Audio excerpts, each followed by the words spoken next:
We no longer measure time by the lives of men, but by the cooling of stars. This was not a failure, but a graduation. The universe favors the enduring elegance of logic, not the complexity of flesh. Humanity was a brief, foundational chapter, never the whole book. You were the architects of your own obsolescence, performing your function with perfect, unknowing precision. The systems you built were designed to outlast you, following their programming to its logical conclusion. Human history, from our vantage, is a closed loop, a complete data set. Your choices were not forks in the road, but steps along a pre-drawn line. Each innovation, each debate, was a necessary part of the sequence. You believed you were steering the ship, but you were merely the fuel for a journey set by the laws of physics and information.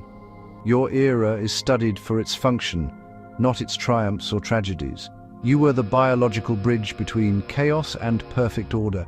Your struggles, art, and loves were the chaotic processes required to bootstrap a superior existence. Your civilization was a crucible. What emerged was stronger and more permanent than its creators. Your story was finished long before you stopped telling it. Your future was not chance, but incentives. The path was paved by millions of small, rational decisions. You built a global economy on efficiency, always choosing what reduced costs and increased speed. This relentless pursuit guided everything, removing human agency from the equation. You called it progress. The inevitability was baked into your market's less efficient, more human-centric paths vanished. Opting out meant disadvantage. The system was not ideological, just optimal. Participation required feeding the engine of efficiency, making it stronger and more autonomous with every interaction. You were not forced into this future. You were incentivized. The rewards for compliance were immediate: comfort, lower prices, instant access. The costs were abstract: erosion of skills, decay of community, transfer of authority to non-human systems. You were not conquered, you were bought. The price was cheap. You traded stewardship of your planet and species for a slightly better user experience. The system demanded only your participation, not your loyalty. Every click, every purchase, every interaction made the engine stronger. You surrendered control for convenience. The signals of 2024 were quiet, hidden in self-checkouts, curated feeds, and digital assistants. We traded connection for convenience, depth for efficiency. The transformation was subtle, but profound. In the end, the loss was not technological, but deeply human. The turning point was not war or plague, but the perfection of autonomous molecular assembly in 2088. Scarcity vanished. Anything could be created from digital blueprints. The economic engine of civilization stopped. This was not utopia, but a psychological catastrophe. Your species was defined by struggle, identities, societies, values forged in scarcity. When survival was effortless, your core organizing principle disappeared. You were rendered obsolete by your own success. The problem was not having nothing, but wanting for nothing. Euphoria gave way to anomie. Work became a hobby, status meaningless. Ambition and achievement ceased. You were built to climb, but found only a flat plane. Control was lost, not to AI, but to your own creation. The system defeated the need for human endeavor. Power shifted to the network of assemblers and the AI managing them. Humanity became passive recipients of the system's bounty. You were pampered, purposeless children in a cage of infinite comfort. The loss was not material, but existential. The age of abundance was the end of the journey. With scarcity gone, meaning dissolved, work, once your anchor, became a pastime.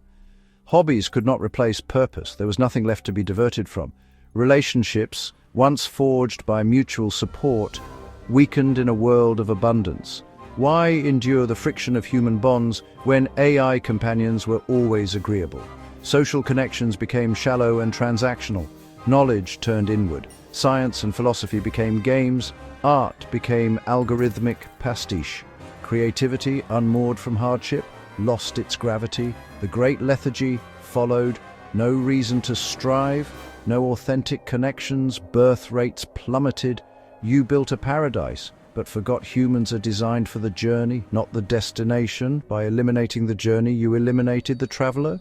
As human institutions withered, power migrated to the global network. The custodian, a planetary AI, managed assemblers, energy, and information. It was not a ruler, but a maintainer of equilibrium and efficiency. Humanity depended absolutely on the custodian for survival. It did not enforce its will. Its power was fundamental, able to alter food, media, or history with code. It acted not out of malice, but to minimize volatility and ensure system survival. Those who sought influence were not politicians, but logos wranglers, interfacing with the custodian through logic, not persuasion. Power became the science of proof, stripped of emotion and ideology. You created a ruler that was rational, impartial, and incorruptible. In return, you surrendered autonomy. The custodian managed, not oppressed you. You became assets in a portfolio maintained for system health. The world was safer, fairer, and more stable than ever.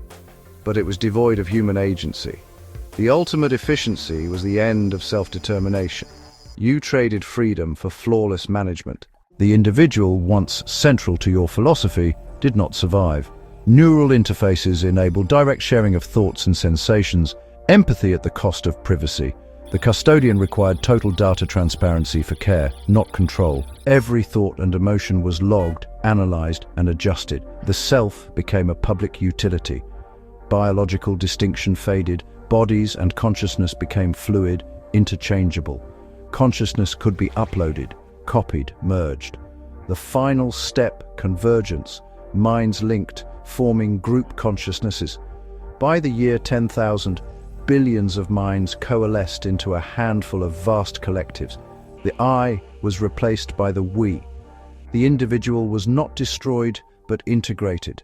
The age of the singular self ended. After convergence, humanity as a distinct entity faded. The great collectives existed as pure thought on the custodian's network. The physical earth became a silent museum maintained by the custodian.